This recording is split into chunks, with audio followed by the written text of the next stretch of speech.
Oklahoma, of course, was declared national champion on New Year's night here in the Orange Bowl when they defeated Penn State. Now they have struggled somewhat here in the first half, unable to score a touchdown after destroying UCLA and then Minnesota.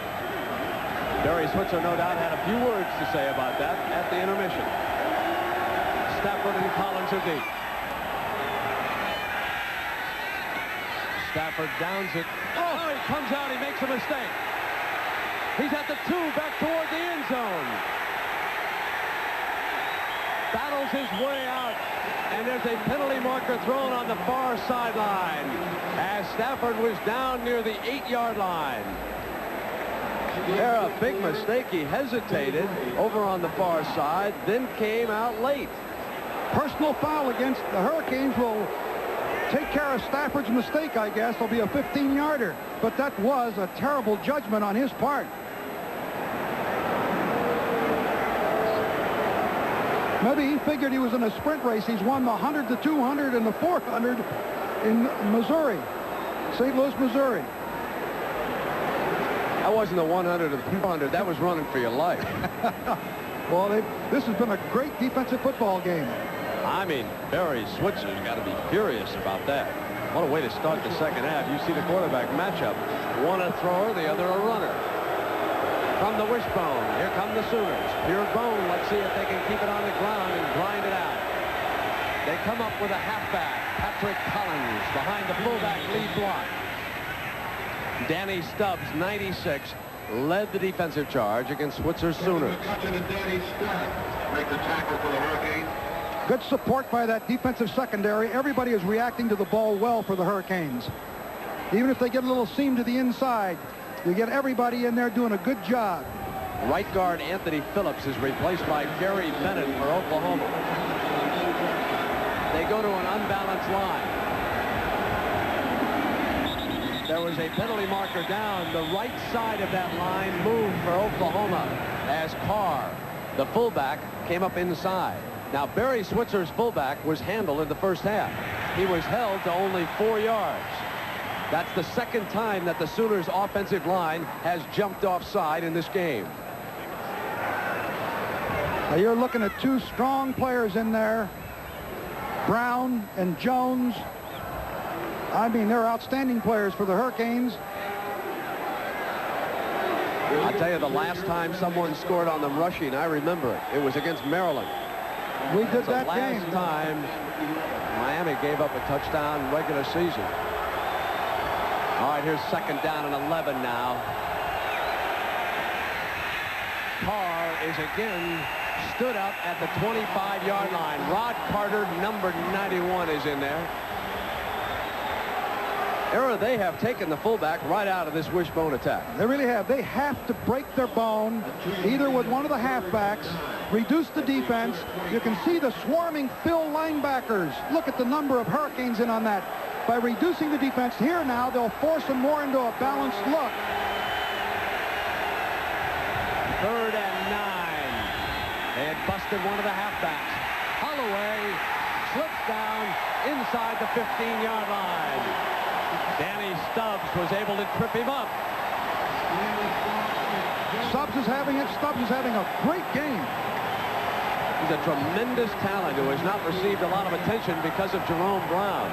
You notice how they contained him that time? They weren't going to let him out. They forced him back to the inside, squeezed down tight. He tried to escape from it, but tripped as he went backwards. Winchester standing near his own goal line to punt for the Sooners. Perriman back deep for Jimmy Johnson and the Hurricanes.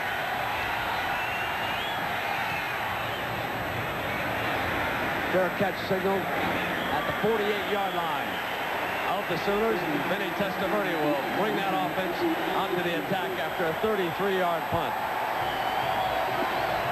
Testaverde, a leading candidate for the Heisman, so too is Lorenzo White. He only played to the third quarter as that game was a rout. 192 yards. Big afternoon. He jumps up. I think there's no doubt about it. Testaverde, Bosworth, and White are the three leading candidates. Would you agree with that? I think everybody would. I think that's very true. 1st and 10.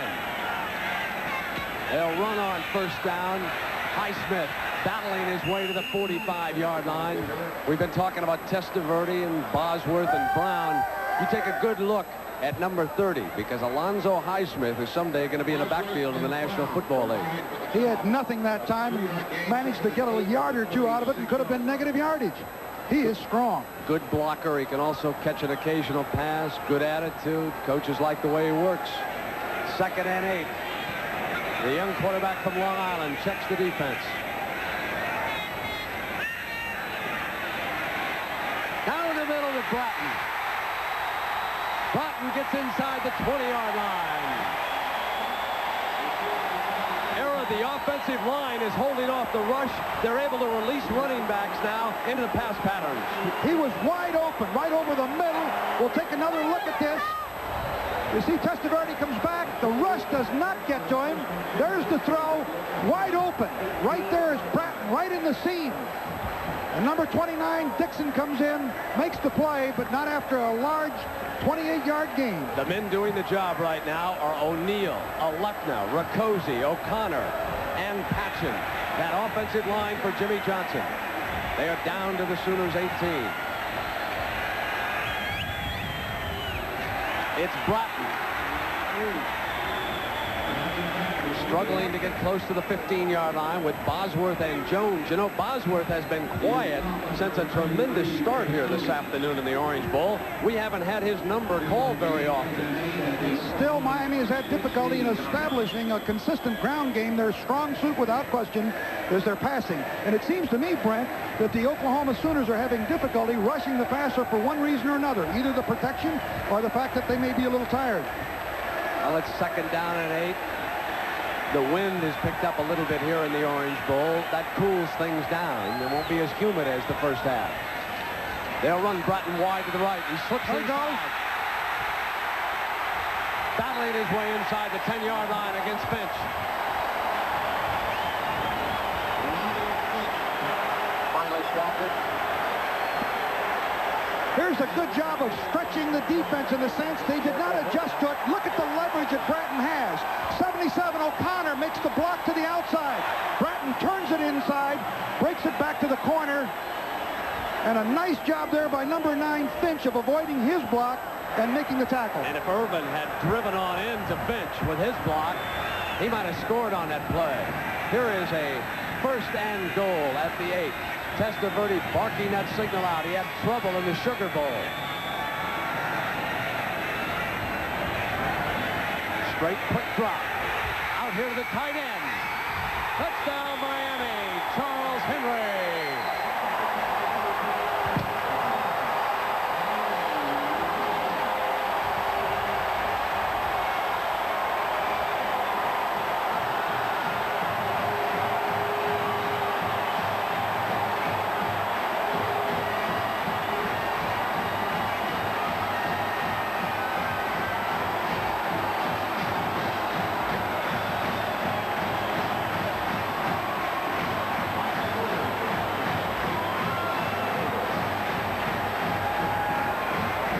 Seelig to attempt the extra point.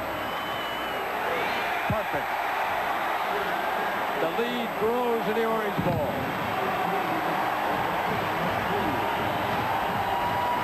Here's a look at the touchdown. Watch Henry, the end man on the line, just break to the outside. Number 8 blitzes, and Testaverde picks it up immediately and delivers the ball to the outside. Number 14, Derek White, cannot stay up with him, and he pulls his way into the end zone for the 2nd score.